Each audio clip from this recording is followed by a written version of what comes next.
നമസ്കാരം സുഹൃത്തുക്കളെ. Calicut university FYUGP ഒന്നാം സെമസ്റ്റർ MDC മലയാളത്തിൽ പഠിക്കാനുള്ള ശ്രീജിത്ത് പെരുന്തച്ചൻ്റെ അവരെ വെറുതെ വിടുക എന്ന ലേഖനമാണ് നമ്മൾ ഈ വീഡിയോയിൽ സംസാരിക്കാൻ പോകുന്നത്. അതിനെക്കുറിച്ചാണ് നമ്മൾ സംസാരിക്കാൻ പോകുന്നത്.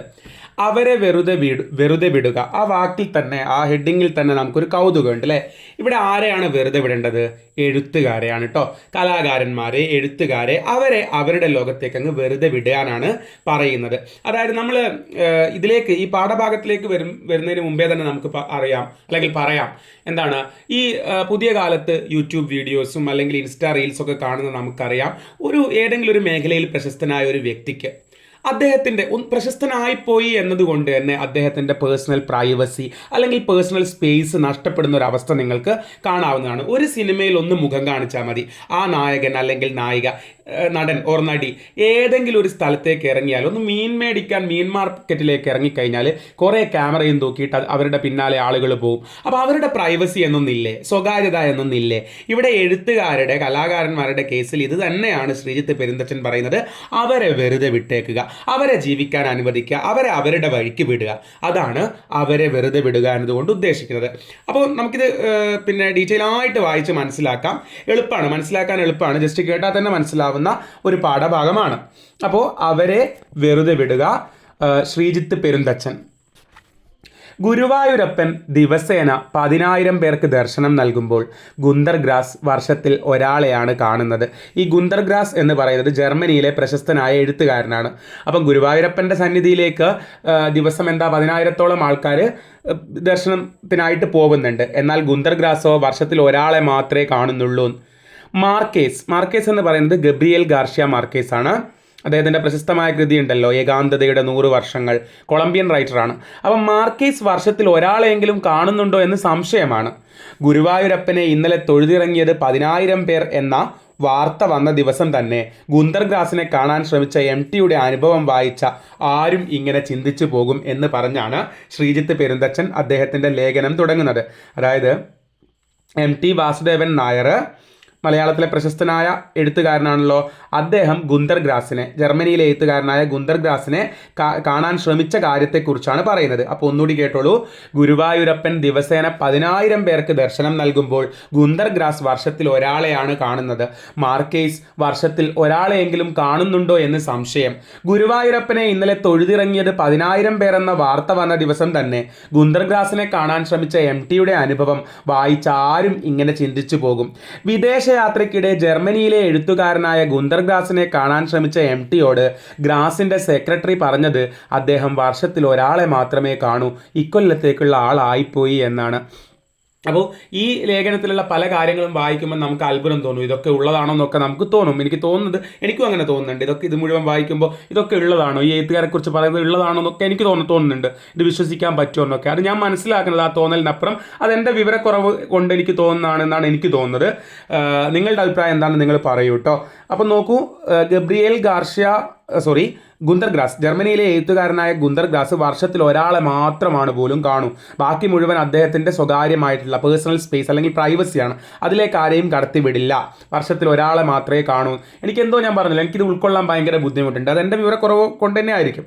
എനിവേ, അപ്പോൾ ഇക്കൊല്ലത്തേക്കുള്ള ആളായിപ്പോയി എന്നാണ് MT അദ്ദേഹത്തെ കാണാൻ ശ്രമിച്ചപ്പോൾ പറഞ്ഞത്. അടുത്ത വർഷം വേണമെങ്കിൽ നോക്കാമെന്നായിരുന്നു അത്രേ. ഗ്രാസിന് പുല്ലുവിലയായിരിക്കും, പക്ഷേ ഗുന്തർ ഗ്രാസിന് സാഹിത്യലോകത്ത് പൊന്നുവിലയാണ്. ഇത് രസകരമായി പറഞ്ഞ കേട്ടോ. ഗ്രാസ് എന്ന് പറഞ്ഞാൽ പുല്ല് എന്നല്ലേ അർത്ഥം. ഗ്രാസിന് പുല്ല് വിലയായിരിക്കും, പക്ഷേ ഗുന്തർ ഗ്രാസിന് സാഹിത്യ ലോകത്ത് പൊന്നുവിലയാണ്. അങ്ങനെ ഈ ലേഖനത്തിൽ പറയുന്നത് മുഴുവൻ എഴുത്തുകാരന്മാർക്ക് അത്രയും വിലയുള്ള മനുഷ്യന്മാരെ ആണ് എഴുത്തുകാരെന്നുള്ളത് ഉള്ള കാര്യവും, അതിനോടൊപ്പം തന്നെ അവരുടെ സ്വകാര്യതയിലേക്ക് ആരും കടന്നു ചെല്ലാതിരിക്കുക, അതാണ് അവരെ വെറുതെ വിടുക എന്ന് പറയുന്നത്. ഏകാന്തതയുടെ എത്രയോ വർഷങ്ങൾ ഒരാളെപ്പോലും കാണാതെ മാർക്കേസ് എഴുത്തിനു വേണ്ടി മാറ്റിവെക്കുന്നു. അത് ശരിക്കും എങ്ങനെ പറഞ്ഞതാണ്? ഏകാന്തതയുടെ 100 വർഷങ്ങൾ ഗബ്രിയേൽ ഗാർഷ്യ മാർക്കേസിന്റെ ഏറ്റവും പ്രശസ്തമായ കൃതിയാണ്. അതിനെ ചുറ്റിപ്പറ്റി പറയാം. ഏകാന്തതയുടെ എത്രയോ വർഷങ്ങൾ ഒരാളെപ്പോലും കാണാതെ മാർക്കേസ് എഴുത്തിനു വേണ്ടി മാറ്റിവെക്കുന്നു. വിദേശ രാജ്യങ്ങളിൽ ഏത് എഴുത്തുകാരനും സ്വകാര്യതയ്ക്ക് പരമപ്രാധാന്യമുണ്ട്. മാസങ്ങളോ വർഷങ്ങളോ ശ്രമിച്ചാൽ പോലും അവർ കൂടിക്കാഴ്ചയ്ക്ക് സമ്മതിച്ചുവെന്ന് വരില്ല. വിദേശ രാജ്യത്ത് അതാണ് അവസ്ഥ. എഴുത്തുകാരുടെ സ്വകാര്യതയ്ക്ക് അത്രയും പ്രാധാന്യം കൊടുക്കുന്നുണ്ട്. അപ്പം മാസങ്ങളും വർഷങ്ങളും ചിലപ്പം ഒരു എഴുത്തുകാരനെ കാണാൻ ശ്രമിച്ചാൽ പോലും നമുക്ക് പറ്റിയെന്ന് വരില്ല വിദേശ രാജ്യങ്ങളിൽ. എഴുത്തിനും എഴുത്തിനുമിടയിൽ ഒരു കോളിംഗ് ബെല്ലിൻ്റെ ശബ്ദം കൊണ്ടുപോലും നിങ്ങൾക്ക് അവരെ ശല്യപ്പെടുത്താനാവില്ല. ആ രാജ്യത്തെ പ്രധാനമന്ത്രിയുടെ സമയത്തേക്കാൾ വിലയാണ് അവിടുത്തെ എഴുത്തുകാരുടെ ഓരോ മിനിറ്റിനും. മനസ്സിലായോ? പറയുന്നൊക്കെ മനസ്സിലാവുന്നുണ്ടല്ലോ. ഞാൻ പറഞ്ഞു, വായിക്കുമ്പോൾ തന്നെ നമുക്ക് കിട്ടും അത്രത്തോളം വിദേശ രാജ്യത്ത് എഴുത്തുകാരുടെ സമയത്തിന് പ്രാധാന്യം കൊടുക്കുന്നുണ്ട് എന്ന് പറയണം. ലാറ്റിൻ അമേരിക്കൻ രാജ്യങ്ങളിലെ ഏതൊരു ഭരണാധിപനെ കാണുന്നതിനേക്കാളും ദുഷ്കരമാണ് മാർക്കേസിനെ കാണാനുള്ള വഴികൾ. മാർക്കേസ് എന്ന് പറയുന്ന എഴുത്തുകാരനെ കാണാൻ അത്രയും ബുദ്ധിമുട്ടാണ്, അദ്ദേഹത്തെ നമുക്ക് കിട്ടില്ല.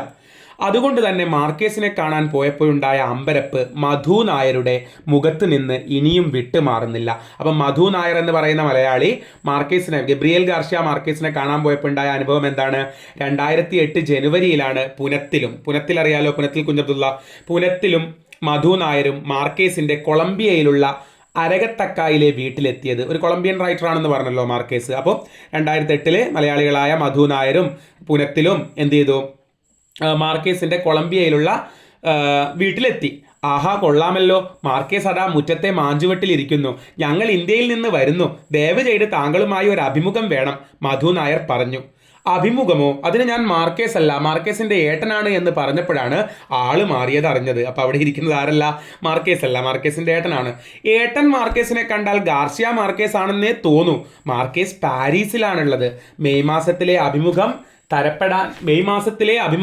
തരപ്പെടാൻ സാധ്യതയുള്ളൂ എന്നായി അദ്ദേഹം എന്ന് പറഞ്ഞു ഏട്ടൻ. പാവം മധു നായർ വിരൽ മടക്കി എണ്ണിത്തുടങ്ങി. ഇത് ജനുവരി, അടുത്തത് ഫെബ്രുവരി, മാർച്ച്, ഏപ്രിൽ, മെയ്, അതിനി 5 മാസം എടുക്കുമല്ലോ എന്ന് പറഞ്ഞുകൊണ്ട്. പക്ഷേ അതിന് ഏട്ടൻ മാർക്കേസിന്റെ മറുപടി കേട്ടപ്പോഴാണ് അവർ ഞെട്ടിയത്. ഏത് മെയ് മാസം? 2011 മെയ്യിലെ കാര്യമാണ് ഞാൻ ഉദ്ദേശിച്ചത്. മാർക്കേസിന് ഇനി 2011 അപ്പോയിന്റ്മെന്റ് ഉള്ളൂ. ഇത് പറയുന്നത് എപ്പോഴാ? 2008 മാർക്കേസിനെ കാണാൻ ശ്രമിച്ചപ്പോഴാണ് ഏട്ടൻ പറയുന്നത് 2011 ഇനി കാണാൻ പറ്റും. ഇതിലൊക്കെ പറയുന്നത് എന്താണെന്ന് മനസ്സിലായോ? വിദേശത്ത് എഴുത്തുകാരുടെ സ്വകാര്യതയ്ക്ക് അത്രത്തോളം പ്രാധാന്യം കൊടുക്കുന്നുണ്ട് എന്നുള്ളതാണ്. അത് പറയുമ്പോൾ ഞാൻ തുടക്കം പറഞ്ഞ കാര്യം നിങ്ങൾ ഓർമ്മിക്കുക. ഇവിടെ എന്തെങ്കിലും ഒരു സിനിമയിൽ അഭിനയിച്ചാലോ ഒരു പുസ്തകം എഴുതിയാലോ അവരിറങ്ങുന്നിടത്തേക്ക് ക്യാമറയും തൂക്കി പോകുന്ന അവരുടെ സ്വകാര്യതയ്ക്ക് ഒരു ബഹുമാനവും കൊടുക്കാത്ത ഒരു അവസ്ഥ നമ്മുടെ നാട്ടിലുണ്ടെന്ന് മനസ്സിലാക്കുക. പക്ഷേ വിദേശത്ത് ഇങ്ങനെയാണ്, എഴുത്തുകാർക്ക് അത്രയും പ്രാധാന്യമുണ്ട് എന്ന് മനസ്സിലാക്കുക കേട്ടോ. ഇനി കവി ഡി വിനയചന്ദ്രൻ മലയാളിയായ കവിയാണ്. മെക്സിക്കോയിൽ എത്തിയപ്പോൾ മാർക്കേസ് അവിടെ ഉണ്ടെന്ന് അറിഞ്ഞു. മാർക്കേസിനെ തന്നെ കാണാൻ ഉദ്ദേശിച്ചതാണ് പറയുന്നത്. മാർക്കേസിന് കൊളംബിയയിലും മെക്സിക്കോയിലും ഒക്കെ മാളികകളുണ്ട്. ഒരു ധൈര്യത്തിന് അരക്കുപ്പി അകത്താക്കിയിട്ട് അരകത്താക്കയിലെത്തി അരക്കൈ നോക്കിയിട്ടും അകത്ത് കയറാൻ പലർക്കും കഴിഞ്ഞിട്ടില്ല. ആ സ്ഥിതിക്ക് മെക്സിക്കോയിൽ വെച്ച് മാർക്കേസിനെ കാണാമോ എന്ന് അരക്കൈ നോക്കിയിട്ട് തന്നെ കാര്യമെന്ന് വിനയചന്ദ്രൻ മനസ്സിലുറച്ചു. മെക്സിക്കോന്ന് ഇദ്ദേഹത്തെ കാണാൻ പറ്റുമെന്ന് നോക്കുകയാണ്. സെക്രട്ടറിയെ ബന്ധപ്പെട്ടപ്പോൾ കിട്ടിയ മറുപടി അദ്ദേഹത്തിന് ഏത് വർഷം കൂടിക്കാഴ്ചയ്ക്ക് സാധ്യതയുണ്ട് എന്നതിനെക്കുറിച്ച് അന്വേഷിക്കാൻ തന്നെ 2 മാസം വേണ്ടി വരുമെന്നാണ്. അത്രത്തോളം എന്താണ്, ഒന്നാമതായിട്ട് ഇദ്ദേഹം ആളുകളെ കാണാൻ നിൽക്കില്ല. അപ്പം കൊല്ലത്തിൽ ഒരാളെങ്കിലും കാണുന്നതാണെങ്കിൽ തന്നെ അത്രത്തോളം എന്താണ് പെൻഡിങ്ങിലാണ് എന്ന് പറയാണ്. ഇങ്ങനെയൊക്കെയുള്ള മാർക്കേസ് ആരെയും കാണാതെ ഒറ്റ ഇരിപ്പിൽ എഴുതിയിട്ടും അദ്ദേഹത്തിന് സ്വയം ഒരു മതിപ്പില്ലല്ലോ എന്ന് ഓർക്കുമ്പോഴാണ് സങ്കടം. മാർക്കേസ് അങ്ങനെ മനുഷ്യന്മാരെ കാണാണ്ട് ഒറ്റ ഇരിപ്പിന് തൻ്റെ സ്വകാര്യതയിൽ ഇരുന്ന് എഴുതിയിട്ട് പോലും അദ്ദേഹത്തെക്കുറിച്ചൊരു മതിപ്പില്ല എന്നാണ് പറയുന്നത്. അങ്ങനെ തോന്നാനുള്ള സന്ദർഭം ഇനി പറയുന്നുണ്ട് കേട്ടോ. ഫ്രാൻസിൽ നിന്ന് ഇംഗ്ലണ്ടിലേക്ക് യാത്ര ചെയ്യുമ്പോഴാണ് മാർക്കേസിനോട് ചൂടായത്. ഇതൊക്കെ എടുത്ത് ചോദിക്കാം കേട്ടോ. 2 മാർക്കിന്. ഫ്രാൻസിൽ നിന്ന് ഇംഗ്ലണ്ടിലേക്ക് യാത്ര ചെയ്യുമ്പോഴാണ് മാർക്കേസിനോട് ചൂടായത്. അദ്ദേഹത്തോട് തന്നെ ചൂടായി പോലും. അതെപ്പോഴാ? അക്കഥ മാർക്കേസ് തന്നെ ഒരു അഭിമുഖത്തിൽ പറഞ്ഞിട്ടുണ്ട്. യാത്ര വല്ലാത്ത ബോറടിച്ചപ്പോൾ അദ്ദേഹം ബാഗിൽ നിന്നും ഒരു പുസ്തകം എടുത്ത് വായന തുടങ്ങി. വായിച്ചധികം കഴിയും മുൻപേ പുസ്തകം വല്ലാതെ ബോറടിപ്പിച്ചു. ഇതേത് അറുബോറൻ പുസ്തകം? മാർക്കേസ് പുറംചട്ട ഒന്നുകൂടി നോക്കിയപ്പോഴാണ് അറിയുന്നത് അത് തൻ്റെ തന്നെ ഏകാന്തതയുടെ 100 വർഷങ്ങളാണെന്ന്. ഇതാ ഞാൻ പറഞ്ഞത്. ഇവിടെ ഒന്ന് വായിക്കുമ്പോൾ എനിക്ക് വിശ്വാസം തോന്നുന്നില്ല. ഞാൻ പറഞ്ഞല്ലോ, അത് മിക്കവാറും എൻ്റെ അറിവ് കുറവുകൊണ്ടായിരിക്കും. അദ്ദേഹം ഇങ്ങനെ ഫ്രാൻസിൽ നിന്ന് ഇംഗ്ലണ്ടിലേക്ക് യാത്ര ചെയ്യുമ്പോൾ ബോറടിച്ചിട്ട് ഒരു പുസ്തകം എടുത്ത് വായിച്ചു ബാഗിൽ നിന്ന്. ആ പുസ്തകം വായിച്ചപ്പോൾ അദ്ദേഹം ചിന്തിക്കുക, ഇതെന്തൊരു ബോറൻ പുസ്തകമാണ്, ഇത് ആരെഴുതിയതാ എന്നൊക്കെ ഇങ്ങനെ നോക്കുമ്പോഴത്തേക്കാണ് അത് അദ്ദേഹത്തിൻ്റെ തന്നെ പുസ്തകമായിരുന്നു പോലും. അതാണ് ഞാൻ പറഞ്ഞത്, എനിക്കങ്ങോട്ട് ഉൾക്കൊള്ളാൻ പറ്റുന്നില്ല. ഞാൻ പറഞ്ഞല്ലോ, അതെൻ്റെ ചെറുപ്പം കൊണ്ടായിരിക്കും. ഇങ്ങനെയൊക്കെ എഴുതാനാണെങ്കിൽ ആർക്ക് വേണമെങ്കിലും നോവൽ എഴുതാം. ഇവനൊക്കെ എൻ്റെ എഴുത്ത് കണ്ട് പഠിക്കട്ടെ എന്ന് മനസ്സിൽ കരുതിയതിൻ്റെ അടുത്ത നിമിഷമായിരുന്നു മാർക്കേസ് പുറംചട്ട മറിച്ചു നോക്കിയതെങ്കിൽ അക്കാര്യം മാർക്കേസിനോട് ചോദിക്കാമെന്ന് വെച്ചാൽ അതൊരു പഞ്ചവത്സര പദ്ധതിയാകും. പഞ്ചവത്സരം 5 വർഷം. അതായത് അദ്ദേഹത്തോട് അതിനെക്കുറിച്ചൊന്ന് ചോദിക്കണമെങ്കിൽ അദ്ദേഹത്തിൻ്റെ ഒരു ഡേറ്റ് കിട്ടണ്ടേ? മനസ്സിലായോ? അങ്ങനെ അദ്ദേഹത്തെയൊക്കെ കാണാൻ ഭയങ്കര ബുദ്ധിമുട്ടാണെന്ന് പറയുന്നതാണ്. എന്നാൽ ഗുന്തർ ഗ്രാസിനെയോ മാർക്കേസിനെയോ കാണാനുള്ള ഈ കാത്തിരിപ്പൊക്കെ എത്രയോ ലളിതമാണ്. അപ്പോൾ ഈ ലേഖനത്തിൽ മുഴുവൻ പറയുന്നത് മലയാളത്തിലുള്ള ഓരോ എഴുത്തുകാർ ഓരോ ലോകപ്രശസ്തരായ എഴുത്തുകാരെ കാണാൻ വേണ്ടിയിട്ട് കഷ്ടപ്പെട്ട കഷ്ടപ്പാടിനെ കുറിച്ചാണ്. എന്നിട്ട് നമ്മളോട് പറയാണ് അവരെ വെറുതെ വിടുക, അവരെ വഴിക്ക് വിടുക. എന്നാൽ ഗുന്തർ ഗ്രാസിനെയോ മാർക്കേസിനെയോ കാണാനുള്ള ഈ കാത്തിരിപ്പൊക്കെ എത്രയോ ലളിതമാണ്.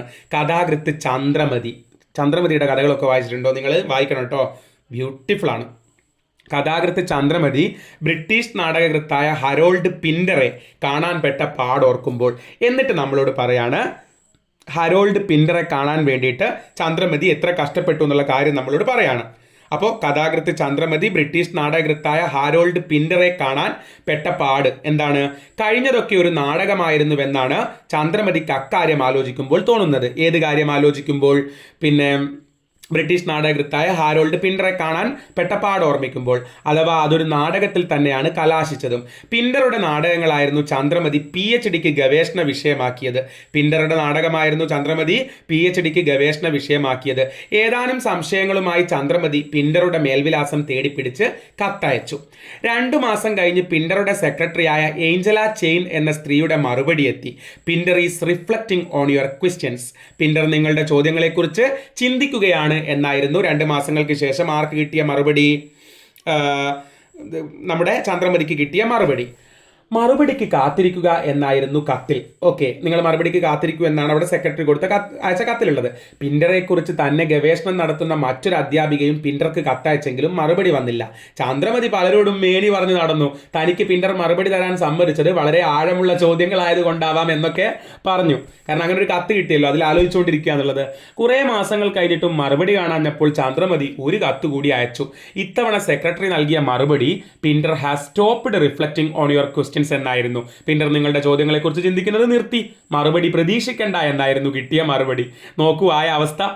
നിരാശ തോന്നിയെങ്കിലും ചന്ദ്രമതി പിൻഡറുടെ നാടകങ്ങളിൽ തന്നെ ഡോക്ടറേറ്റ് എടുത്തു. പിന്നീടും പിൻഡറോടുള്ള ഭ്രമം ചന്ദ്രമതിയെ വിട്ടൊഴിഞ്ഞില്ല. മാനം മുട്ടെ ആരാധനയോടെ ചന്ദ്രമതി പിൻഡറിൽ എന്നേക്കുമായി ഒരു കണ്ണ് വെച്ചു. ഇങ്ങനെയൊക്കെ ആയിട്ടും കാണാൻ പറ്റിയില്ല, ഇങ്ങനെയൊക്കെ സംഭവിച്ചിട്ടും പിന്നെയും കാണണം എന്നുള്ള ആഗ്രഹമുണ്ട്. അങ്ങനെ കുറച്ചുനാൾ കഴിഞ്ഞ് ഒരു സന്ധ്യയ്ക്ക് ബ്രിട്ടനിൽ പിൻഡറുടെ വീടിന് മുകളിൽ ആ ചന്ദ്രികോദയമുണ്ടായി. വളരെ ബ്യൂട്ടിഫുൾ ആയിട്ട് പറയാം കേട്ടോ നമ്മളോട്. അങ്ങനെ കുറച്ചുനാൾ കഴിഞ്ഞ് കാരണം ഇദ്ദേഹത്തിൻ്റെ പേര് ചന്ദ്രമതി എന്നാണല്ലോ, അതുകൊണ്ട് പറയാം. അങ്ങനെ ബ്രിട്ടനിലുള്ള ഈ എഴുത്തുകാരനായ അങ്ങനെ കുറച്ചുനാൾ കഴിഞ്ഞ ഒരു സന്ധ്യയ്ക്ക് ബ്രിട്ടനിൽ പിൻഡറുടെ വീടിന് മുകളിൽ ആ ചന്ദ്രികോദയം ഉണ്ടായി. വിദേശ പര്യടനത്തിന്റെ ഭാഗമായി ബ്രിട്ടനിലെത്തിയ ചന്ദ്രമതിയുടെ താമസ സ്ഥലം പിൻഡറുടെ വീട്ടിൽ നിന്ന് അകലെയല്ലായിരുന്നു, അടുത്ത് തന്നെയാണ് താമസം. ചന്ദ്രമതി വീണ്ടും പിൻഡറുടെ സെക്രട്ടറിയുമായി ബന്ധപ്പെട്ട് എങ്ങനെയെങ്കിലും അദ്ദേഹത്തെ കാണാൻ അനുവദിക്കണമെന്നും താൻ മറ്റൊരു രാജ്യത്തു നിന്നാണെന്നും ഒക്കെ പറഞ്ഞു. ഫലം നിരാശ തന്നെ. ഫോൺ വയ്ക്കുന്നതിന് മുൻപ് അവർ ഇത്രമാത്രം ചോദിച്ചു, ചന്ദ്രമതി എന്നതിൻ്റെ അർത്ഥം എന്താണെന്ന്. അപ്പം പണ്ട് ശ്രമിച്ചിട്ട് കാണാൻ പറ്റിയില്ല എന്നുള്ളൊരു അനുഭവം ഉണ്ടെങ്കിലും വീണ്ടും കാണാൻ ശ്രമിച്ചു. അപ്പം അവർ പിന്നെ തിരിച്ചു ചോദിക്കുകയാണ്, ആര് ഈ സെക്രട്ടറിയോട് വിളിച്ച് സംസാരിക്കുമ്പോൾ അവർ പിന്നെ ഒറ്റ കാര്യമേ തിരിച്ചു ചോദിച്ചിട്ടുള്ളൂ, നിങ്ങളുടെ പേര് ചന്ദ്രമതി എന്നാണല്ലോ, ചന്ദ്രമതി എന്നതിൻ്റെ അർത്ഥം എന്താണെന്ന് ചോദിച്ചു. അത് പിന്നെ പിൻഡറുടെ ഏറ്റവും പുതിയ നാടകമാണല്ലോ മൂൺലൈറ്റ്, പിൻഡറുടെ ഏറ്റവും പുതിയ നാടകമാണല്ലോ മൂൺലൈറ്റ്, എൻ്റെ പേരിൻ്റെ അർത്ഥവും അത് തന്നെയെന്ന് പറഞ്ഞ് ചന്ദ്രമതി ആ ബന്ധത്തിന് അർത്ഥം കണ്ടെത്താൻ ശ്രമിച്ചു. പിൻഡറുടെ ഏറ്റവും പുതിയ നാടകത്തിൻ്റെ പേരാണല്ലോ മൂൺലൈറ്റ്, ചന്ദ്രമതി അത് തന്നെയാണ് അർത്ഥം, ആ പേര് തന്നെയാണ് അർത്ഥം എന്ന് പറഞ്ഞു. അങ്ങനെ അവർ തമ്മിലൊരു കണക്ഷൻ ഉണ്ടാക്കാൻ ശ്രമിക്കുകയാണ് ആര്? ചന്ദ്രമതി. അന്ന് വൈകിട്ട് ചന്ദ്രമതിയുടെ വാതിലിൽ ആരോ മുട്ടുന്നു. പിൻഡറുടെ ഓഫീസിൽ നിന്നാണെന്ന് മാത്രം പറഞ്ഞ അയാൾ ഒരു കവർ കൊടുത്തിട്ട് പോയി. അന്ന് വൈകിട്ട് അവിടെ ഒരു തിയേറ്ററിൽ അവതരിപ്പിക്കാൻ പോകുന്ന മൂൺലൈറ്റ് എന്ന നാടകത്തിൻ്റെ 2 ടിക്കറ്റ് ആയിരുന്നു കവറിൽ. അങ്ങനെ ബ്രിട്ടനിൽ ആ സന്ധ്യയ്ക്ക് ചരിത്രത്തിൽ ആദ്യമായി 2 ചന്ദ്രികോദയമുണ്ടായി. ഒന്ന് ആ മൂൺലൈറ്റ് എന്നുള്ള നാടകവും, ഒന്ന് ഈ ചന്ദ്രമതിയും. ചന്ദ്രികയെ കണ്ട് നിർത്താതെ കൈയടിച്ചു. ചന്ദ്രമതിയുടെ മനസ്സിൽ പിൻഡർ ഇന്നും സൂര്യശോഭയോടെ ജ്വലിച്ചു നിൽക്കുകയാണ്. സൂര്യൻ ജ്വലിച്ചു നിൽക്കുമ്പോൾ ചന്ദ്രികയ്ക്ക് എവിടെ സ്ഥാനം അല്ലേ?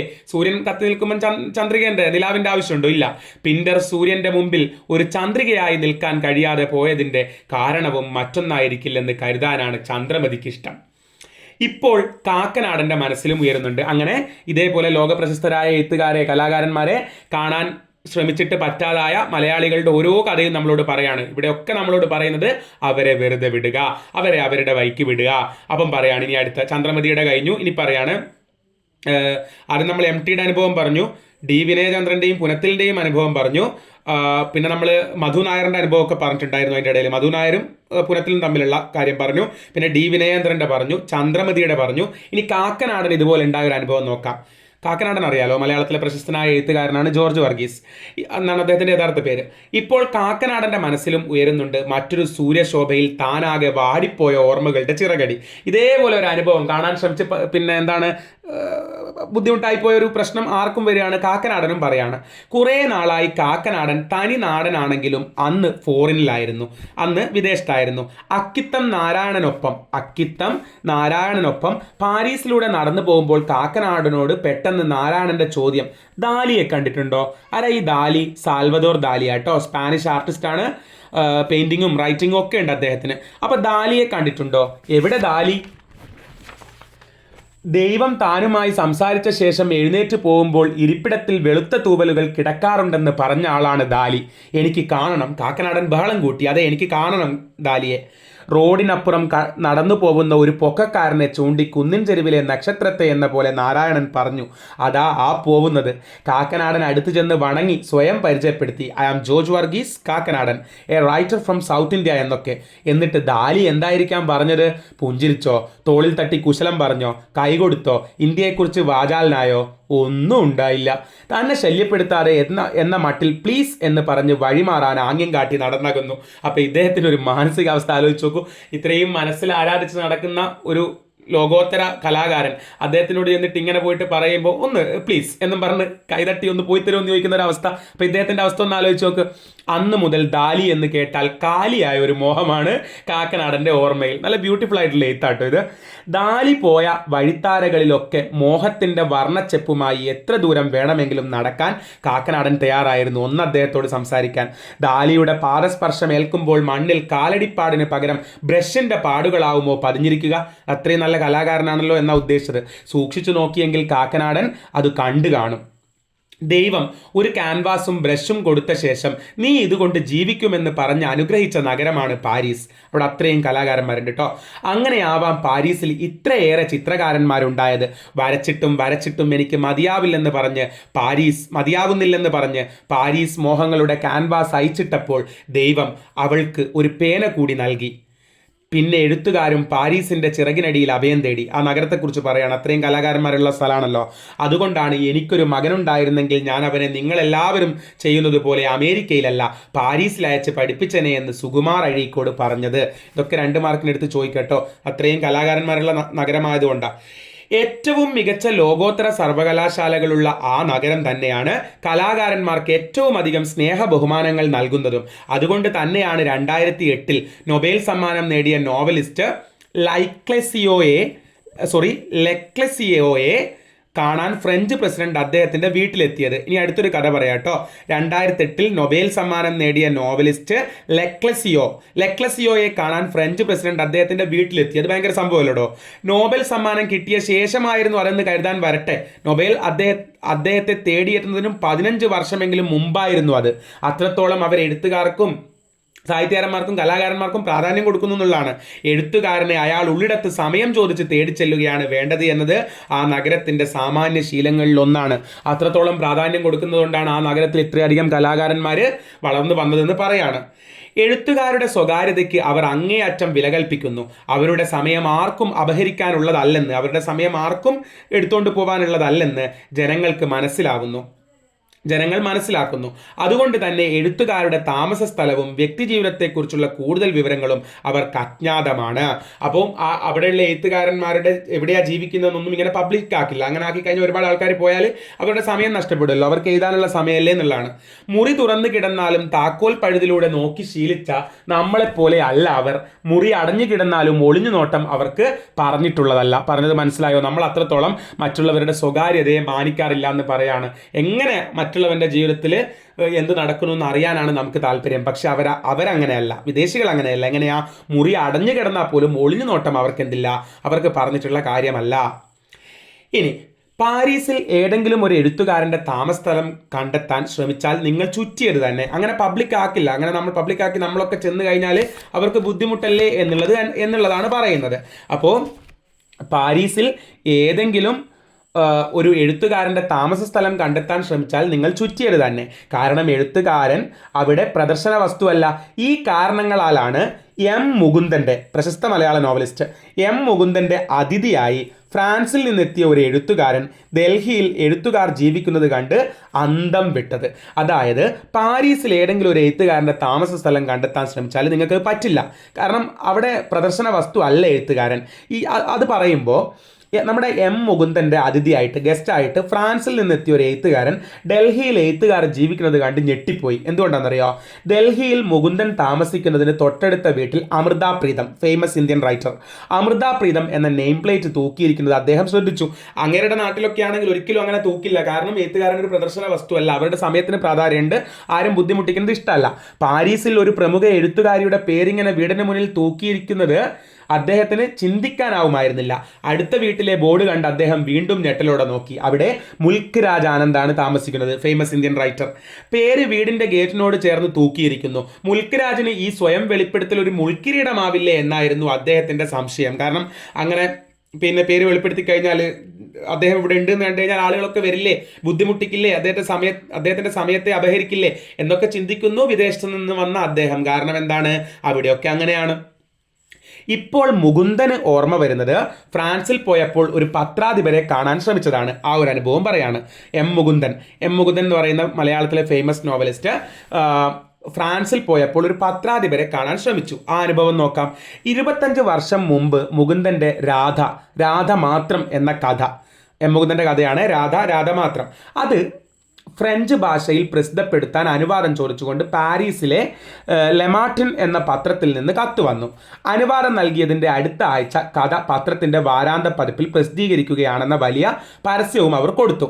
അറിയപ്പെടാത്ത ഒരു ഇന്ത്യൻ യുവ എഴുത്തുകാരൻ്റെ കഥ ഞങ്ങൾ ഉടൻ പ്രസിദ്ധീകരിക്കുന്നു എന്നതായിരുന്നു പരസ്യം അച്ചടിച്ച് വന്നതിൻ്റെ അടുത്ത ആഴ്ച കഥയും വന്നു. അങ്ങനെ എം മുകുന്ദൻ്റെ കഥ അവിടെ പ്രസിദ്ധീകരിച്ചു. ഏത് കഥ?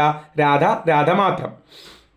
പിന്നീട് പാരീസിൽ ചെന്നപ്പോൾ 10 തവണയെങ്കിലും ആ പത്രാധിപരെ ഒന്ന് കാണാൻ മുകുന്ദൻ ശ്രമിച്ചു. നേരിട്ട് കാണാൻ പോയിട്ട് ഫോണിൽ സംസാരിക്കാൻ പോലും അദ്ദേഹത്തിന് കഴിഞ്ഞില്ല. ഓരോ തവണയും സെക്രട്ടറിയാണ് സംസാരിക്കുന്നത് ഫോൺ ചെയ്യുമ്പോൾ.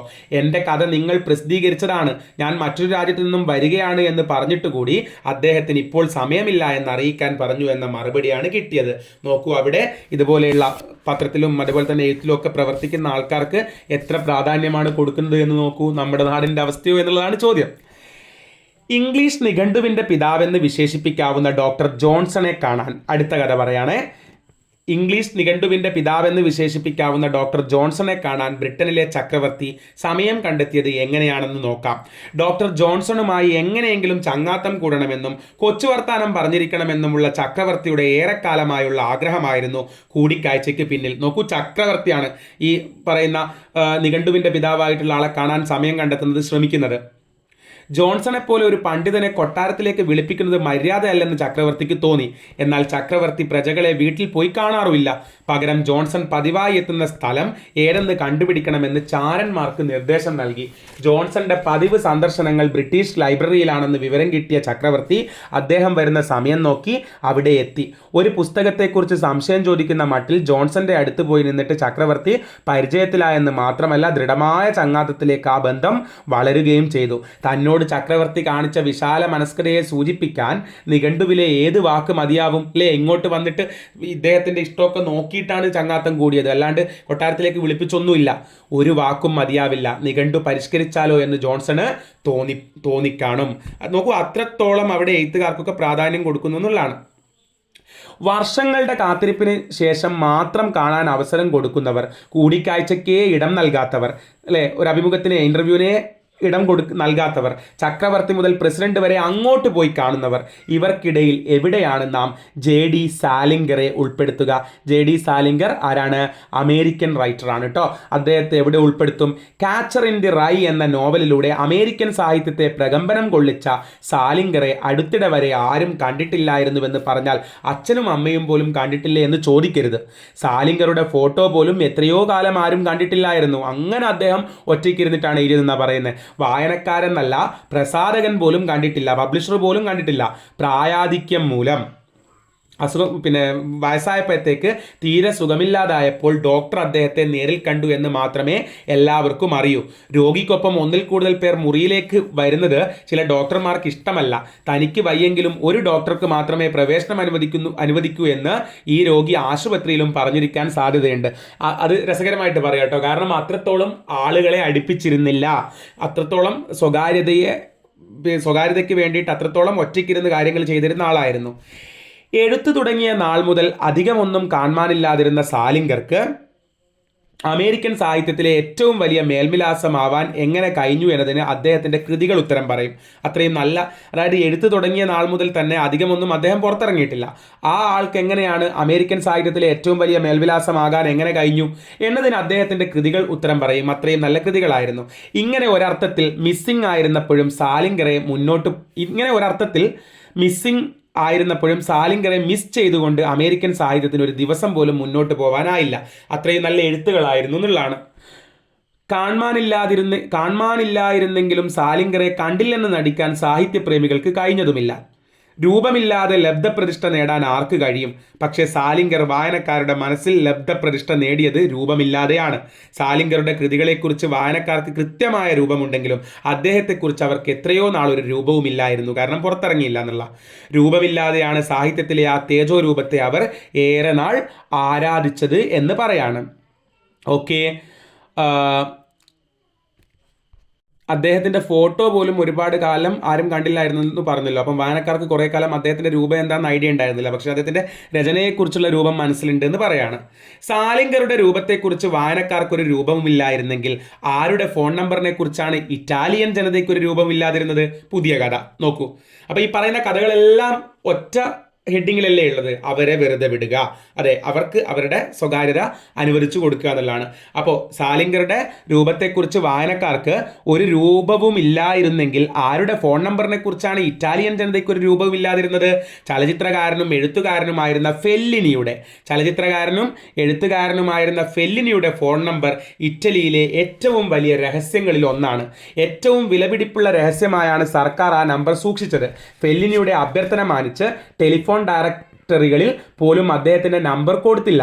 ഫെല്ലിനി രാജ്യത്തിൻ്റെ മുതലാണെന്ന് അറിയാമായിരുന്നത് കൊണ്ട് ഖജനാവിലെ സംഖ്യ പോലെ അവർ ആ നമ്പറും രഹസ്യമാക്കി വെച്ചു. രാജ്യത്തെ പ്രതിരോധ ശേഷിയുടെ ഭാഗമായ ആയുധ ശേഖരം എപ്പോഴും രഹസ്യമായിരിക്കുമല്ലോ.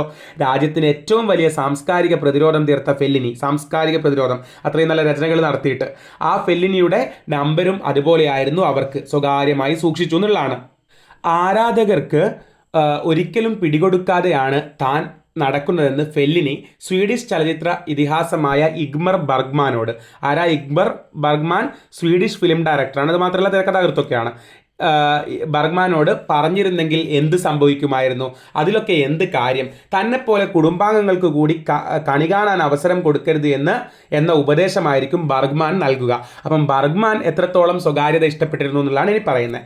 5 or 6 ഭാര്യമാരും 10ഓളം മക്കളും ഉണ്ടായിരുന്ന ബർഗ്മാൻ്റെ ഫാരോ ദ്വീപിലെ വസതിയിലേക്ക് ഭാര്യമാർക്കോ മക്കൾക്കോ പോലും പ്രവേശനമില്ലായിരുന്നു. വർഷത്തിൽ ഒരേ ഒരു ദിവസം അവർക്ക് ബർഗ്മാനെ വന്നു കാണാം. അദ്ദേഹത്തിൻ്റെ ജന്മദിനത്തിലാണത്.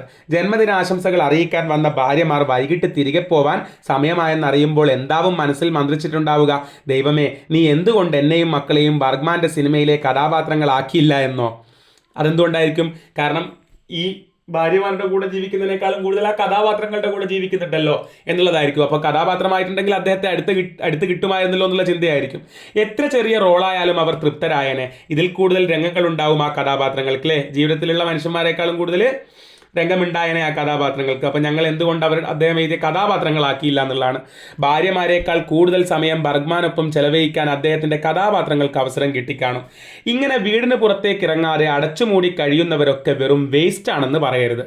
അപ്പോൾ ഈ പറഞ്ഞ എഴുത്തുകാരൊക്കെ എന്താണ്? അടച്ചുമൂടി കഴിയുന്നവരാണ്. അപ്പോൾ ഇങ്ങനെ വീടിന് പുറത്തേക്ക് ഇറങ്ങാതെ അടച്ചുമൂടി കഴിയുന്നവരൊക്കെ വെറും വേസ്റ്റ് ആണെന്ന് പറയരുത്.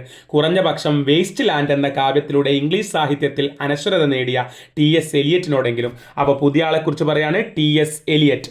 ഇംഗ്ലീഷ് കവിയാണ്, ഫേമസ് ആണ്. അദ്ദേഹത്തിൻ്റെ ഫേമസ് കൃതിയാണ് ഏത്? വേസ്റ്റ് ലാൻഡ്, തരിശുഭൂമി. അപ്പോൾ അതിനെക്കുറിച്ച് പറയാം. ഇംഗ്ലീഷ് സാഹിത്യത്തെ അങ്ങേയറ്റം ഫലഭൂയിഷ്ടമാക്കിയത് അദ്ദേഹത്തിൻ്റെ തരിശുഭൂമിയാണ്. വേസ്റ്റ് ലാൻഡ് എന്ന് പറയുന്ന കൃതിയാണ്.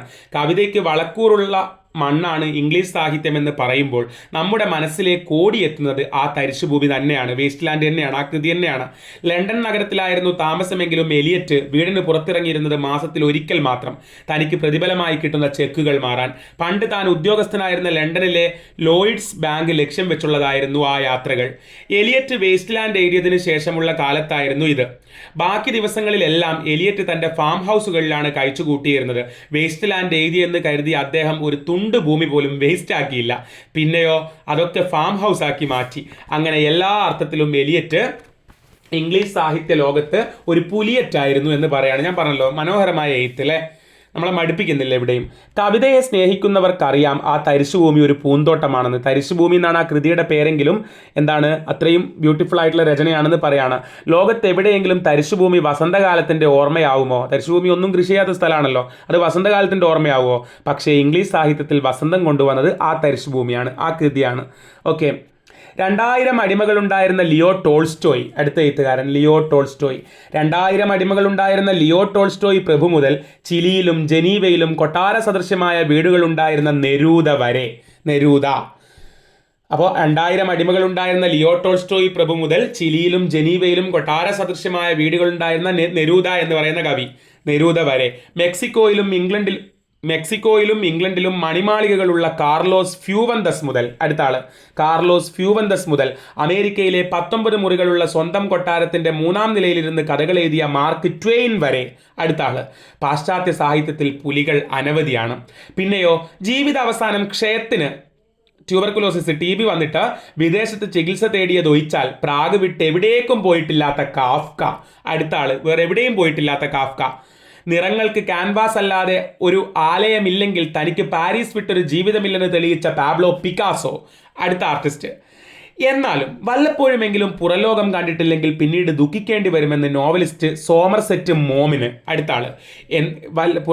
ഇതും 2 മാർക്കിന് എടുത്ത് ചോദിക്കുക കേട്ടോ. വല്ലപ്പോഴുമെങ്കിലും പുറലോകം കണ്ടില്ലെങ്കിൽ പിന്നീട് ദുഃഖിക്കേണ്ടി വരുമെന്ന് ആരാ പറഞ്ഞത്? നോവലിസ്റ്റ് സോമർസെറ്റ് മോമിന് അറിയാമായിരുന്നു. അനുഭവത്തിന്റെ വെളിച്ചത്തിലാണ് അദ്ദേഹം ഇത് പറഞ്ഞത്.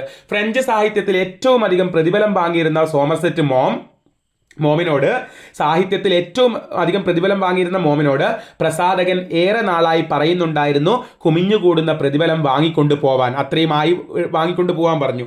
എഴുത്തൊഴിഞ്ഞ നേരമില്ലായിരുന്നതിനാൽ അദ്ദേഹം പലപ്പോഴും അത് ചെവികൊണ്ടില്ല. ഒടുവിൽ പ്രസാധകന്റെ അന്ത്യശാസനം എത്തി. പബ്ലിഷറുടെ തുക വല്ലാതെ കുമിഞ്ഞുകൂടുന്നു, എത്രയും വേഗം നേരിട്ടെത്തി പണം കൈപ്പറ്റണമെന്ന്. പക്ഷേ പ്രതിഫലം ഭീമൻ സംഖ്യ ആയതിനാൽ അന്ന് അവിടെ നിലവിലിരുന്ന നിയമപ്രകാരം അത് ഫ്രാൻസിന് പുറത്തേക്ക് കൊണ്ടുപോകാനാവില്ലെന്ന് മോമിന് അറിയാമായിരുന്നു. പാരീസിൽ തന്നെ ആ പണം ചെലവഴിക്കുക മാത്രമാണ് പോംവഴി എന്ന് മനസ്സിലാക്കിയ മോം അവിടുത്തെ ഏറ്റവും വലിയ നക്ഷത്ര ഹോട്ടലിൽ, സ്റ്റാർ ഹോട്ടലിൽ മുറിയെടുത്ത് താമസം തുടങ്ങി.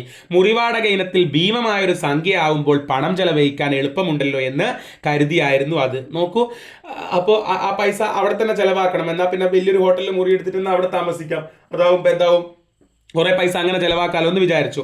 കുറേ ദിവസം താമസിച്ച ശേഷം മോം ബില്ലടക്കാൻ ചെന്നപ്പോഴുണ്ട് അവർ ഒരു തരത്തിലും പണം വാങ്ങുന്നില്ല. മോം ഈ ഹോട്ടലിലെ വിശിഷ്ട അതിഥിയാണെന്നും അങ്ങയെപ്പോലെ ഒരു വലിയ എഴുത്തുകാരൻ ഇവിടെ താമസിച്ചത് തന്നെ ഹോട്ടലിന് വലിയ അംഗീകാരമാണെന്നുമായിരുന്നു അവരുടെ ന്യായം. നയാ പൈസ വാങ്ങരുതെന്ന് ഉടമസ്ഥന്റെ നിർദ്ദേശമുണ്ടത്രേ. തലയിൽ കൈവച്ച് മോം പറഞ്ഞിരിക്കണം മൈ മാം എന്ന്. ആ പണം കൊണ്ടുപോകാനാവാതെ ബാങ്കിൽ ഉപേക്ഷിച്ച് അദ്ദേഹം തിരികെ പോവുകയായിരുന്നു. പ്രശസ്തിയുടെ കൊടുമുടികൾ ഓടിക്കയറിയ മോം ഹോട്ടലിന്റെ പടവുകൾ ഇറങ്ങാൻ അന്ന് ഏറെ പാടുപെട്ട് കാണും എന്ന് പറയാണ്. കാരണം പൈസ എവിടെയും ചെലവാക്കാൻ പറ്റുന്നില്ലല്ലോ എന്നുള്ള ചിന്ത. മോം നിരാശനായി നടന്നുപോയ പാരീസിലെ അതേ വഴിത്താരയിലൂടെയാണ് പാവങ്ങൾക്കെല്ലാം പണം വാരി വിതറി സാർത്ര്, അടുത്ത എഴുത്തുകാരൻ, സാർത്ര് നടന്നു നീങ്ങിയത്. സാഹിത്യകാരന്മാരുടെ ഒരു പോക്കറ്റിലും പെടാതെ എഴുത്തിൻ്റെ വഴിയിൽ മുന്നേറിയ സാർത്രിനായിരുന്നു ഏറ്റവും അധികം പോക്കറ്റുകൾ ഉണ്ടായിരുന്നത്. തൻ്റെ വലിയ കോട്ടുകളുടെ അകത്തും പുറത്തുമൊക്കെ അധികമായി അനവധി പോക്കറ്റുകൾ തുന്നിപ്പിടിപ്പിച്ച ശേഷം അവയിലൊക്കെ നാണയങ്ങളും നോട്ടുകളും കുത്തി നിറച്ചു സാർത്ര്. അങ്ങനെ പാവങ്ങൾക്ക് പണം വാരി വിതറിക്കൊണ്ട് സാർത്ര് പാരീസിലെ തെരുവീഥികളിലൂടെ നടന്നു നീങ്ങുന്നത് എത്രയോ പേർ കണ്ടിരിക്കുന്നു. മകനെ, പാരീസിലൂടെ സാർത്ര് നടന്നു നീങ്ങുന്നത് ഞാൻ കണ്ടു എന്ന് നാടുവിട്ടുപോയ പിതാവ് തനിക്കെഴുതിയ കത്തിൽ പറഞ്ഞിരുന്നതായി തുർക്കിഷ് നോവലിസ്റ്റ് ഓർഹാൻ പാമുക്ക് എഴുതിയിട്ടുണ്ട്. പാരീസിലെ കോഫി ഹൗസുകളിൽ ഇരുന്നാണ് അനശ്വരങ്ങളായ പല കൃതികളും സാർത്ര എഴുതിയത് എന്ന് പറഞ്ഞ് എഴുത്തുകാരുടെ ബാഹ്യ ജീവിതത്തെ സാധൂകരിക്കാൻ ശ്രമിച്ചാൽ KP അപ്പൻ, മലയാളിയായ KP അപ്പൻ സമ്മതിച്ചു തന്നെന്ന് വരില്ല. പുറത്തേക്കിറങ്ങുമ്പോൾ KP അപ്പനാണെന്നറിയാതെ ആരെങ്കിലും പ്രകോപിപ്പിച്ചിട്ടുണ്ടോ എന്ന ചോദ്യത്തിന് അപ്പൻ നൽകിയ മറുപടിയിൽ തന്നെ ആ നിലപാടുണ്ട്. ഇതിന് അങ്ങാടിയിൽ വാങ്ങാൻ കിട്ടുന്ന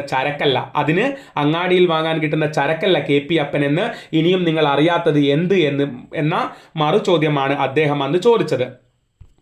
പക്ഷേ റോഡിലേക്ക് ഇറങ്ങുമ്പോഴോ വീട്ടിൽ വെച്ചോ ക്യാമറയുമായി ഒരാൾ അടുത്തു കൂടിയാൽ ജോർജ് ഓർവെൽ, അടുത്ത ഫേമസ് ഓതർ ജോർജ് ഓർവെൽ കലിതുള്ളിയിരുന്നത് സ്വകാര്യത നഷ്ടപ്പെടുമെന്ന് ഭയന്നല്ല. ഫോട്ടോ എടുത്തെടുത്ത് തൻ്റെ മുഖം തേഞ്ഞുപോയെന്ന് ആര് പറയുന്നു? വൈക്കം മുഹമ്മദ് ബഷീർ ദുഃഖിച്ചെന്ന കവിവാക്യം. അതൊരു കവിതയിൽ പറയുന്നതാണ് കേട്ടോ, പല പോസ്റ്റിലുള്ള ഫോട്ടോകൾ എന്ന് പറയുന്ന കവിതയിൽ. അപ്പം വൈക്കം മുഹമ്മദ് ബഷീർ ദുഃഖിച്ചെന്ന കവിവാക്യം ഓർത്തുമല്ല, പിന്നെയോ കൂടോത്രത്തെ ഒഴിപ്പിക്കാൻ വെളിച്ചപ്പാടാവാതെ രക്ഷയില്ലെന്ന് അറിയാമായിരുന്നത് കൊണ്ടാണ്. അങ്ങനെ ചെയ്തു കഴിഞ്ഞാൽ മാത്രമേ ഇതിൽ നിന്ന് രക്ഷയുള്ളൂ എന്നുള്ളതാണ്. തൻ്റെ ഫോട്ടോ അച്ചടിച്ച് വന്നാൽ ആരെങ്കിലും അതിൽ കൂടോത്രം ചെയ്യുമെന്ന പേടിയായിരുന്നു ആർക്ക്? ഓർവെല്ലിന്. ബർമ്മയിൽ, ഇപ്പോഴത്തെ മ്യാൻമർ, ബർമ്മയിൽ പട്ടാളക്കാരനായിരുന്ന ഓർവെല്ലിൻ്റെ പിതാവിന് ഇന്ത്യയുമായി അടുത്ത ബന്ധമുണ്ടായിരുന്നതിൽ നിന്നാവാം ഓർവെൽ കൂടോത്രത്തെക്കുറിച്ച് മനസ്സിലാക്കിയത് എന്നാണ് നിരൂപകരുടെ അഭിപ്രായം. മാടമ്പ് കുഞ്ഞുകുട്ടനോ കാട്ടുമാടം നാരായണനോ ഇത് കേട്ടാൽ പറഞ്ഞനെ ഒരു ചരട് ജപിച്ച് മിണ്ടാതെ കൊണ്ടുചെന്ന് ഓർവെല്ലിൻ്റെ അരക്ക് കെട്ടിയാൽ തീരുന്ന പേടിയേ ഉള്ളൂ എന്ന്. എന്നാൽ താങ്കൾ ആരെയാണ് കൂടോത്രം ചെയ്യാൻ ആഗ്രഹിക്കുന്നതെന്ന് ചോദിച്ചാൽ വിലാസിനി. ആരാണ് വിലാസിനി? മലയാളത്തിലെ എഴുത്തുകാരനാട്ടോ, തൂലികാനാമാണ്. ചോദിച്ചാൽ വിലാസിനി പറഞ്ഞേനെ അത് താനായിട്ട് പറയണോ വീടിന് മുന്നിൽ എഴുതി വെച്ചിട്ടുള്ള സ്ഥിതിക്ക് എന്ന്. ശല്യം സഹിക്കവയ്യാതായപ്പോഴാണ് തൃശൂർ സ്വരാജ് റൗണ്ടിന് സമീപമുള്ള വീടിന് മുന്നിൽ പ്രസംഗിക്കാൻ പോകുന്നതല്ല എന്ന ബോർഡ് അദ്ദേഹം തൂക്കിയത്, വിലാസിനി. കാരണം അത്രയും പേര് വിളിച്ച് ബുദ്ധിമുട്ടിച്ചപ്പോൾ. വിലാസവതിയായ യുവതി പ്രസംഗിച്ചാൽ ആളുകൂടുമെന്ന് കരുതി വിലാസിനി എന്ന എഴുത്തുകാരിയെ തേടിയെത്തിയ സംഘാടകർ. അത് ശരിക്കും എഴുത്തുകാരനാണ്, പേര് കേട്ടപ്പോഴത്തേക്ക് എല്ലാവരും വിചാരിച്ചു പെണ്ണാന്ന്. അപ്പം വിലാസവതിയായ യുവതി പ്രസംഗിച്ചാൽ ആൾ കൂടുമെന്ന് കരുതി വിലാസിനി എന്ന എഴുത്തുകാരിയെ തേടിയെത്തിയ സംഘാടകരും കുറവായിരിക്കാനിടയില്ല. ആ ബോർഡ് തൂക്കിയില്ലെങ്കിൽ എഴുത്തുകാരനെന്ന നിലയിലുള്ള തൻ്റെ ജീവിതം തൂക്കിലേറാനേ പ്രസംഗം ഉപകരിക്കൂ എന്ന് അദ്ദേഹത്തിന് അറിയാമായിരുന്നു. അതുകൊണ്ടാണ് പ്രസംഗിക്കാൻ പോകുന്നില്ല എന്നുള്ള ബോർഡ് തൂക്കേണ്ടി വന്നത്. വൈകുന്നേരമായാൽ ടാക്സിയുമായി പ്രസംഗിക്കാൻ എഴുത്തുകാരനെ തേടി നടക്കുന്നവർക്കുള്ള വിലാസമല്ലായിരുന്നു വിലാസിനിയുടെ വീട്. പ്രസംഗത്തിന് ക്ഷണിക്കാൻ വരുന്നവരെ വിലാസിനി വട്ടം കറക്കിയത് വീട് സ്വരാജ് റൗണ്ടിന് സമീപമായിരുന്നത് കൊണ്ട് മാത്രമായിരുന്നില്ലെന്ന് ചുരുക്കം. എന്നാൽ എവിടെ വേണമെങ്കിലും പ്രസംഗത്തിന് പോകുന്നതാണ് എന്ന ബോർഡ് കേരളത്തിൽ ഏറ്റവും വലുതായി സ്ഥാപിക്കാൻ പറ്റിയതും തൃശ്ശൂരിലെ തന്നെ മറ്റൊരു വീടിന് മുന്നിലാണ് എന്നതാണ് യാദൃശ്ചികത. വിലാസിനിയുടേതുപോലെ ഒരു ബോർഡ് തൂക്കിയ വീട് മറ്റെവിടെയെങ്കിലും ഉണ്ടോ എന്ന് ചോദിച്ച് പോകുമ്പോൾ അങ്ങ് കൊൽക്കത്ത വരെ എത്തേണ്ടി വരും. അടുത്ത കാര്യം പറയാം. അവിടെ ചുണ്ടിൽ ചുരുട്ടിൻ്റെ തീപ്പൊരിയുമായി ഇന്ത്യൻ സിനിമയിലെ തീപ്പൊരി സാന്നിധ്യം ഇരിക്കുമ്പോൾ വെള്ളം കോരി ഒഴിക്കാൻ ചിലർ വരും. അവരെ പേടിച്ചാണ് the director is at work എന്ന ബോർഡ് സത്യജിത്ത് റായ് വീടിന് മുമ്പിൽ തൂക്കിയത്. ഇന്ത്യൻ സിനിമയിലെ മഹാനായ ഡയറക്ടറാണ്. The director is at work എന്ന് തൂക്കുമെന്ന് വെച്ചാൽ ആരും ഇങ്ങോട്ട് വരണ്ട എന്ന ബോർഡ് സത്യജിത്ത് റായ് വീടിന് മുമ്പിൽ തൂക്കിയത്. എഴുത്തുകാരൻ്റെ സ്വകാര്യതയ്ക്ക് വളരെയേറെ പ്രാധാന്യമുണ്ടെന്ന് അറിയാവുന്നത് കൊണ്ടാണ് 6 മാസം കഴിഞ്ഞ് ഞാൻ അങ്ങയെ ഒന്ന് ഫോൺ ചെയ്തോട്ടെ എന്ന് ചോദിച്ച് ന്യൂസിലാൻഡിൽ നിന്ന് ഒരു ഇമെയിൽ അടുത്തിടെ കവി വിഷ്ണുനാരായണൻ നമ്പൂതിരിയെ തേടിയെത്തിയത്. കണ്ടോ, മലയാളി വിഷ്ണുനാരായണൻ നമ്പൂതിരിക്ക് ന്യൂസിലാൻഡിൽ നിന്ന് എങ്ങനെയാണ് മെയിൽ വരുന്നത്? 6 മാസം കഴിഞ്ഞിട്ട് നിങ്ങളെ ഫോൺ ചെയ്തോട്ടെ, സമയം ഉണ്ടാവും എന്നുള്ളത്. അത് എഴുത്തുകാർക്ക് അത്രയും എന്ത് കൊടുക്കുന്നുണ്ടാണ്? അവരുടെ സമയത്തിന് ഇമ്പോർട്ടൻസ് കൊടുക്കുന്നുണ്ടാണ് അവർ. ന്യൂസിലൻഡിലെ നോട്ടറിയും എഴുത്തുകാരനുമായ മൈക്കൽ ഹാരിസ് കവിയുടെ സുഹൃത്താണ്. കവി അദ്ദേഹത്തിൻ്റെ വീട്ടിലും മൈക്കൽ കവിയുടെ തിരുവനന്തപുരത്തെ വീട്ടിലും പലതവണ കുടുംബസമേതം തങ്ങിയിട്ടുണ്ട്. കാര്യങ്ങൾ ഇങ്ങനെയൊക്കെ ആണെങ്കിലും മര്യാദയുടെ കാര്യത്തിൽ മൈക്കലിന് തെല്ലും വിട്ടുവീഴ്ചയില്ല. പോരാത്തതിന് എഴുത്തുകാരോടുള്ള ആദരവ് പറഞ്ഞറിയിക്കാനാവാത്തതുമാണ്. അതുകൊണ്ടാണ് അങ്ങനെ ചോദിച്ചത്. നവംബർ 15-നും ഡിസംബർ 1-നും ഇടയ്ക്ക് ചെന്നൈയിൽ എത്തുമ്പോൾ ഞാൻ ഫോൺ വിളിച്ചാൽ താങ്കൾ തിരക്കിലായിരിക്കുമോ എന്നാണ് വിനീതമായ വാക്കുകളിലുള്ള ഇമെയിൽ. 2009-ലെ ആ മെയിൽ തന്നെ ഇമെയിൽ അയച്ച് അനുവാദം ചോദിച്ചതിന് ആ മെയിൽ ശരീരത്തിൽ ആ ആളിൽ ഒന്ന് തലോടാനുള്ള ഇഷ്ടമുണ്ട് കവിക്ക് മൈക്കൽ ഹാരിസിനോട്. കാരണം അത്രത്തോളം പരിഗണിച്ചില്ലേ, അന്ന് സമയം ഉണ്ടാവുമെന്നൊക്കെ ഇത്രയും മുമ്പേ ചോദിക്കണമെങ്കിൽ. ഇതിനിടെ വൈലോപ്പിള്ളി മുതൽ അയ്യപ്പ പണിക്കരും KG ശങ്കരപ്പിള്ളയും വരെയുള്ളവരെ കണ്ട് പരിചയപ്പെട്ടിട്ടും ഒരിക്കൽ പോലും അവരൊന്ന് തിരിച്ചു വിളിച്ചില്ലെന്ന് പരാതി പറയുന്നവരെ എന്ത് പറഞ്ഞ് സമാധാനിപ്പിക്കും അല്ലേ? അതായത് വിദേശ രാജ്യങ്ങളിലായി കഴിഞ്ഞ് കഴിഞ്ഞാൽ എഴുത്തുകാർക്ക് അത്രയും ഇമ്പോർട്ടൻസ് കൊടുക്കുന്നു, അവരുടെ സമയത്തിന് അത്രയും ഇമ്പോർട്ടൻസ് കൊടുക്കുന്നു. എന്നാൽ നമ്മുടെ നാട്ടിലാണെങ്കിലോ വൈലോപ്പിള്ളി മുതൽ അയ്യപ്പ പണിക്കരും KG ശങ്കരപ്പിള്ളയും വരെയുള്ളവരെ കണ്ട് പരിചയപ്പെട്ടിട്ടും ഒരിക്കൽ പോലും അവരൊന്ന് തിരിച്ചു വിളിച്ചില്ലെന്ന് പരാതി പറയുന്നവരാണ്. അവരെ എന്ത് പറഞ്ഞാണ് സമാധാനിപ്പിക്കുക? മയക്കോവ്സ്കിക്ക് ശേഷം റഷ്യ കണ്ട ഏറ്റവും വലിയ കവികൾ. അപ്പോൾ റഷ്യൻ കവിയാണ് മയക്കോവ്സ്കി. മയക്കോവ്സ്കിക്ക് ശേഷം റഷ്യ കണ്ട ഏറ്റവും വലിയ കവികളിൽ ഒരാളായ എവ്തുഷെൻകോയെ മയക്കി അടിക്കാൻ റഷ്യൻ പര്യടനത്തിനിടെ ശ്രമിച്ചപ്പോൾ അതിന് അങ്ങയുടെ കേരളത്തിൽ കന്നിക്കൊയ്ത്തല്ല മകരക്കൊയ്ത്ത് കഴിയുന്നത് വരെ ഇവിടെ നിന്നാലും നടക്കില്ല കവേ എന്ന് സംഘാടകർ പറഞ്ഞതോർത്ത് സമാധാനിക്കാം. എവ്തുഷെൻകോയെ കാണാൻ വൈലോപ്പിള്ളി, അത് ഈ കന്നിക്കൊയ്ത്തും മകരക്കൊയ്ത്തും പറയാനും കാരണമുണ്ട് കേട്ടോ. വൈലോപ്പിള്ളിയുടെ കവിതകളുടെ പേരാ, അത് വെച്ചിട്ട് എഴുതുകയാണ്. അപ്പം വൈലോപ്പിള്ളി പഠിച്ച പണി 18 നോക്കിയിട്ടും റഷ്യയിലെ രാഷ്ട്രീയ സാഹചര്യങ്ങൾ കാരണം അത് നടന്നില്ല. പിന്നെയോ അയ്യപ്പ പണിക്കരെ ഇംഗ്ലീഷുകാർക്ക് നാവിന് പിടുത്തം അയ്യപ്പ പണിക്കരെ ഇംഗ്ലീഷുകാർക്ക് നാവിന് പിടുത്തം ഹൈ അപ്പ് അപ്പണിക്കരായാണെങ്കിലും, അത് അയ്യപ്പ പണിക്കർ ഇംഗ്ലീഷുകാർ പറയുക എന്താ ഹൈ പണിക്കരായാണെങ്കിലും അമേരിക്കയിലെ കവി സോൾബെല്ലോയെ കാണാൻ ചെന്നപ്പോൾ അത്ര ഹൈ പണിക്കരായി തോന്നിയില്ല. കാര്യം അദ്ദേഹം ഒരിക്കലും ലോ പണിക്കരല്ലെങ്കിലും സോൾബെല്ലോയെ കാണണമെങ്കിൽ 1 വർഷം കാത്തിരിക്കണമെന്നാണ് അദ്ദേഹത്തിന്റെ സെക്രട്ടറി പറഞ്ഞത്. അതും നടന്നില്ല. 1997 ചൈനയിലെത്തിയപ്പോൾ കവി ഐച്ചിങ്ങിനെ കാണാൻ ശ്രമിച്ചതാണ് KG ശങ്കരപ്പിള്ള. ചൈനയിലെ രാഷ്ട്രീയ സ്ഥിതി കണക്കിലെടുത്ത് അന്ന് അത് നടന്നില്ല. കടമ്പനാട്ടെങ്ങും കടമ്പില്ല കേട്ടോ എന്നതുപോലെ അദ്ദേഹം എഴുതിയ കവിതയായി ബന്ധപ്പെടുത്തി പറയാം എന്നതുപോലെ ചൈനയിലെങ്ങും ഐച്ചിങ്ങില്ല കേട്ടോ എന്ന് തന്നെ കൊണ്ട് എഴുതിപ്പിക്കരുതെന്ന് പറയാമെന്ന് കരുതിയാൽ പോലും രക്ഷയില്ലായിരുന്നു. ഐച്ചിങ് വിചാരിച്ചാൽ പോലും ഐച്ചിങ്ങിന് മറ്റൊരാളെ കാണാനാവില്ലായിരുന്നെന്ന് KG ശങ്കരപ്പിള്ള പറയാണ്. എന്തെന്നാൽ ഭരണകൂടമാണ് നിശ്ചയിക്കുന്നത് അദ്ദേഹം ആരെ കാണണമെന്ന്. അതാണ് രാഷ്ട്രീയ സ്ഥിതി. അവിടുത്തെ കവിയെക്കുറിച്ച് ഐച്ചിങ്ങിനെ കുറിച്ചാണ്. അത് അവിടെ നിൽക്കട്ടെ. ഞാൻ ഇന്ന് അക്കിത്തത്തെ പോലെ ഒരാളെ കണ്ടു. ONVയുടെ അതേ ഛായ. പറയൂ, താങ്കൾ അക്കിത്തമോ ONVയോ എന്ന് അദ്ദേഹത്തോട് തന്നെ ചോദിക്കാമെന്ന് കരുതിയതാണ് എന്ന മട്ടിൽ സംസാരിക്കുന്ന ചിലരുണ്ട്. കവിത പോരാഞ്ഞ് കവികളെയും തലതിരിച്ചേ ഇവർ വായിക്കൂ. ഇവരോട് അയ്യപ്പ പണിക്കർക്ക് പറയാനുള്ളത് ചോദിക്കാനാണെങ്കിൽ തന്നോട് ചിലരൊക്കെ ചോദിച്ചതുപോലെ നേരിട്ട് വന്നിങ്ങ് മുട്ടണമെന്നാണ്. അയ്യപ്പ പണിക്കർ സാറാണോ എന്ന് അടുത്ത് വന്ന് ചോദിച്ചയാളോട് പലരും എന്നോട് ഇങ്ങനെ ചോദിക്കാറുണ്ടെന്ന് പറഞ്ഞ ശേഷം പണിക്കർ സാർ നടന്നകലുകയായിരുന്നു. അയ്യപ്പ പണിക്കരോട് എന്നിട്ട് ആൾക്കാർ ചോദിക്കുകയാണ്, അയ്യപ്പ പണിക്കർ സാറാണോ? അപ്പം അദ്ദേഹം പറയാണ്, പലരും എന്നോട് ഇങ്ങനെ ചോദിക്കാറുണ്ടെന്നും പറഞ്ഞ് അദ്ദേഹം മുങ്ങി. ശരിക്കും അദ്ദേഹം തന്നെയായിരുന്നു അത് എന്നുള്ളത്. പണിക്കരാണോ എന്ന് ചോദിക്കുന്നവരോട് അല്ല അയ്യപ്പനാണെന്നും, അയ്യപ്പനാണോ എന്ന് ചോദിക്കുന്നവരോട് അല്ല പണിക്കരാണെന്നും പറഞ്ഞ് അദ്ദേഹം പിന്നെയും അയ്യപ്പനും പണിക്കരും കളിച്ച് നടന്നു. മനസ്സിലായോ? ആള് തന്നെയാണത്. കുട്ടികൾ കള്ളനും പോലീസും കളിച്ച് നടക്കുന്നത് പോലെ അയ്യപ്പന്റെ മുന്നിൽ പണിക്കരും പണിക്കരുടെ മുന്നിൽ അയ്യപ്പനും. ആക്ച്വലി അദ്ദേഹം ആരാണ്? അയ്യപ്പ പണിക്കരാണ്. പിടികൊടുക്കാതെ നടന്നപ്പോൾ കണ്ടുനിന്നവർക്ക് എന്ത് പിടികിട്ടിക്കാണും? അതെന്തായാലും ആൾക്കൂട്ടം ഇഷ്ടമേ അല്ലാത്ത ആൾക്കൂട്ടത്തിന്റെ ഉടമസ്ഥനാണ് ആനന്ദ്, മലയാളത്തിലെ അടുത്ത എഴുത്തുകാരൻ. അഥവാ ഒരാൾ മാത്രമായി ആൾക്കൂട്ടം അദ്ദേഹത്തിന്റെ കൃതിയാട്ടോ. അഥവാ ഒരാൾ മാത്രമായി ഒരാൾക്കൂട്ടത്തെ ഓർമ്മിപ്പിക്കുകയാണെങ്കിൽ അത് മാത്രമാണ്. അതെ, ആനന്ദ് ഒരൊറ്റ ആൾക്കൂട്ടമാണ്. ഉച്ചഭാഷിണി മൈക്ക്, റോഡിലെ തിരക്ക്, രാത്രിയിലെ ന്യൂസ് ടൈം, അവതാരകന്റെ സ്റ്റുഡിയോ, ഇത്രയും കാര്യങ്ങൾ മതി ആനന്ദിന് സകല ആനന്ദവും പോയി കിട്ടാൻ. ആൾക്കൂട്ടം എഴുതുന്നതിന് മുൻപേ ആനന്ദ് തീരുമാനിച്ചതായിരിക്കണം ആൾക്കൂട്ടത്തിൽ നിന്ന് അകന്നു നിൽക്കണമെന്ന്. അതെന്തായാലും കേരളപ്പിറവിയോടുകൂടി കേരളം വിടണമെന്ന് ആനന്ദ് മനഃപൂർവ്വം തീരുമാനിച്ചതല്ലെങ്കിലും അത് അങ്ങനെ തന്നെ സംഭവിച്ചു. കേരളത്തിന് പുറത്തിരുന്ന് കേരളത്തിലേക്ക് നോക്കി ആനന്ദ് എഴുതാൻ തുടങ്ങിയിട്ട് 50 വർഷം കഴിയുന്നു. സക്കറിയ, കാക്കനാടൻ, വിജയൻ, VKN, മുകുന്ദൻ, നാരായണപിള്ള, മാധവൻ തുടങ്ങിയവരൊക്കെ ഡൽഹി വിട്ടപ്പോഴും കേരളത്തിലേക്ക് കാലും നീട്ടിയിരുന്ന് ഡൽഹിയിലോട്ട് കൈയും കൊടുത്തിരുന്ന് എഴുതുന്നത് കണ്ട് എഴുതുന്നത് 2 സച്ചിദാനന്ദന്മാരാണ്. മലയാളത്തിൽ 2 സച്ചിദാനന്ദന്മാരുണ്ടല്ലോ. ആരൊക്കെയാ? കവി സച്ചിദാനന്ദനും നോവലിസ്റ്റും കഥാകൃത്തുമായ ആനന്ദ് എന്ന സച്ചിദാനന്ദനും. നമ്മളാവട്ടെ ഡൽഹിയിലേക്ക് തിരിഞ്ഞിരുന്നു അവരെ ഡൽഹിയിലേക്ക് തിരിഞ്ഞിരുന്ന് അവരെ വായിക്കുന്നു. ഇങ്ങനെ വായിക്കുകയും എഴുതുകയും ചെയ്താൽ പിടലി ഉളുക്കില്ലേ എന്ന് VKN ജീവിച്ചിരുന്നെങ്കിൽ ചോദിച്ചേനെ. അദ്ദേഹം ഭയങ്കര കോമഡി ആയിട്ട് എഴുതിയ ആളല്ലേ. പക്ഷെ നമ്മുടെ സാഹിത്യത്തിലെ ഉളുക്കും പിത്തവും വാദവും ഒക്കെ മാറ്റിയത് അവരുടെ എഴുത്തു കൂടിയാണെന്ന് പറയാണ്. അതുകൊണ്ട് ഇനിയെങ്കിലും എഴുത്തുകാരനെ തലമുടി വെട്ടുന്നിടത്തും ഫ്ലൈ ഓവറിലെ ട്രാഫിക് ബ്ലോക്കിനിടയിലും വെച്ച് പ്രസംഗത്തിന് ക്ഷണിക്കരുത്. പതിവായി രാത്രി 9 മണിക്ക് കിടന്നുറങ്ങുന്ന CV ബാലകൃഷ്ണനെ, അടുത്ത മലയാളത്തിലെ എഴുത്തുകാരൻ, വീടിൻ്റെ ഗേറ്റിൽ ചെന്ന് അർദ്ധരാത്രിക്ക് തട്ടി വിളിച്ചുണർത്തിയിട്ട് ആയുസിൻ്റെ പുസ്തകം 2 അധ്യായം വായിച്ച് തരക്കേടില്ലെന്ന് പറയരുത്. അദ്ദേഹത്തിൻ്റെ പുസ്തകം വായിച്ചിട്ട് കുഴപ്പമില്ലട്ടോ എന്ന് ഉറങ്ങുന്ന ഇടയിൽ വിളിച്ചിട്ട് ബുദ്ധിമുട്ടിച്ച് പറയരുത്. അത് കുന്തേരയോടായാലും കുഞ്ഞുണ്ണി മാഷിനോടായാലും, 2 അറ്റത്തുള്ള എഴുത്തുകാരാ, കുന്തേരയോടായാലും കുഞ്ഞുണ്ണി മാഷിനോടായാലും ഇത്തിരി ക്രൂരമാണ്. അതുകൊണ്ട് അവരെ വെറുതെ വിട്ടേക്കുക. അത് തന്നെയാണ് ഇതിൻ്റെ ഉദ്ദേശവും. അവരെ വെറുതെ വിട്ടേക്കുക. കുട്ടികൾ തിന്നും ഉറങ്ങിയും സമയം പോകുന്നെന്ന് പറയരുതെന്ന് കേട്ടിട്ടുണ്ട്.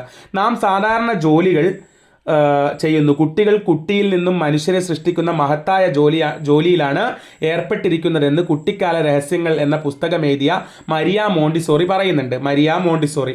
അതുപോലെ ഉറങ്ങുമ്പോഴും വിശ്രമിക്കുമ്പോഴും ഒക്കെ അവർ കഥാപാത്രങ്ങളെ സൃഷ്ടിക്കുന്ന മഹത്തായ ജോലിയിലാണ് ഏർപ്പെട്ടിരിക്കുന്നത് എന്ന് പറയുന്നിടത്താണ് ഈ അധ്യായം അവസാനിപ്പിക്കുന്നത്. എന്നിട്ട് പുനത്തിൽ കുഞ്ഞബ്ദുള്ളയുടെ ഒരു കുഞ്ഞെഴുത്ത് ഇവിടെ കൊടുത്തിട്ടുണ്ട്. നമ്പൂതിരീസ് ദന്തചൂർണം.